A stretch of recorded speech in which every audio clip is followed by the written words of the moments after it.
Nesse vídeo, nós faremos a correção dos exercícios que foram passados na apostila. Vamos inicialmente começar com a página 39. No número 1, em cada par de ângulos apresentado, nós vamos ter que indicar o maior pintando de vermelho. Então, na letra A, este é o maior, porque a abertura dele, o giro dele é maior. Na letra B, é esse aqui, o ângulo R. Na letra C, o ângulo A. E na letra D, o ângulo S.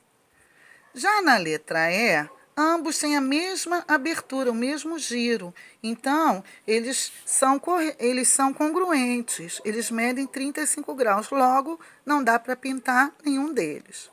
No número 2, a fração do círculo que corresponde a 1 grau é 1 sobre 360.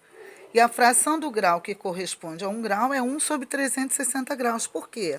Porque para acharmos o grau na circunferência, nós dividimos a circunferência em 360 partes. Então, cada uma dessas partes equivale a 1 grau. Então, escrevendo as medidas dos ângulos em linguagem simbólica, vamos lá. O dobro de 75 graus é 2 vezes 75 graus. Metade de 45 graus é 45 graus dividido por 2. E um giro de 1/4 de volta corresponde a 1/4 de 360 graus. Vamos agora à página 40. Vamos medir os ângulos dados indicando suas medidas. Obviamente que temos que usar o transferidor.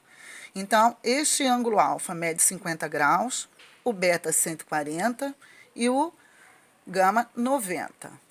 No número 4, verifique se existem pares de ângulos congruentes, são aqueles que possuem a mesma medida. Para isso, eu vou ter que medir todos eles. Então, o ângulo A mede 90, o B 45, o C 30, o D 90 também, o E 60 e o F 30. Então, eles existem sim. Existem ângulos congruentes aqui. E quais são eles? A e D, que ambos medem 90, e também o C e o F, que medem 30. Com a régua e o transferidor, desenhe os ângulos com as medidas indicadas. 30 graus, então nós vamos colocar o transferidor, a régua e o transferidor na posição que nós já aprendemos. Então, a letra A vai ficar dessa maneira, a letra B aqui, bem pequenininho, que só tem 4 graus. Página 41. Nós temos o ângulo de 120, obtuso, portanto, de 65 graus agudo. O C, 77 graus também agudo. O F, 90 graus reto.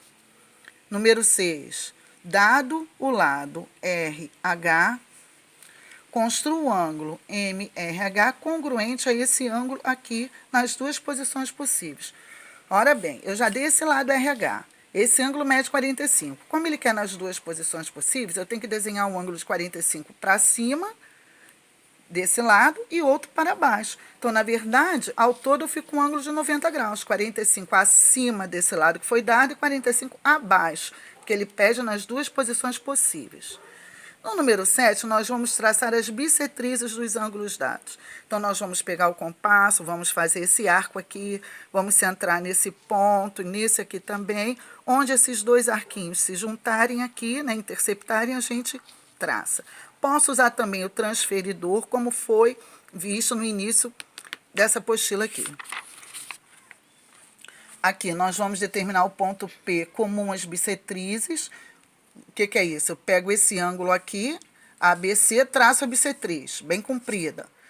Esse ângulo, LER, traço a bissetriz bem comprida. Elas vão se encontrar nesse ponto, que é o ponto P que ele quer. Página 43.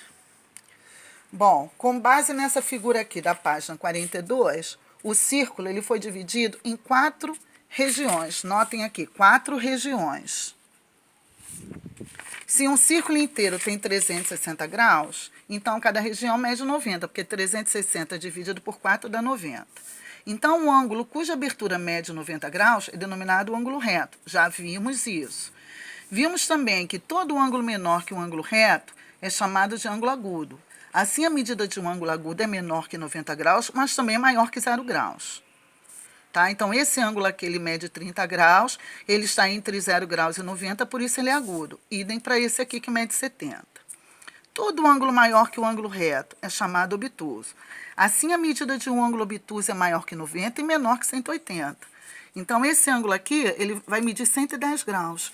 Então, ele está entre 90 e 180, por isso ele é obtuso. O mesmo acontece com esse outro, que mede 160 graus. Como ele está essa medida está entre 90 e 180, ele também é um ângulo obtuso. Ok, turma?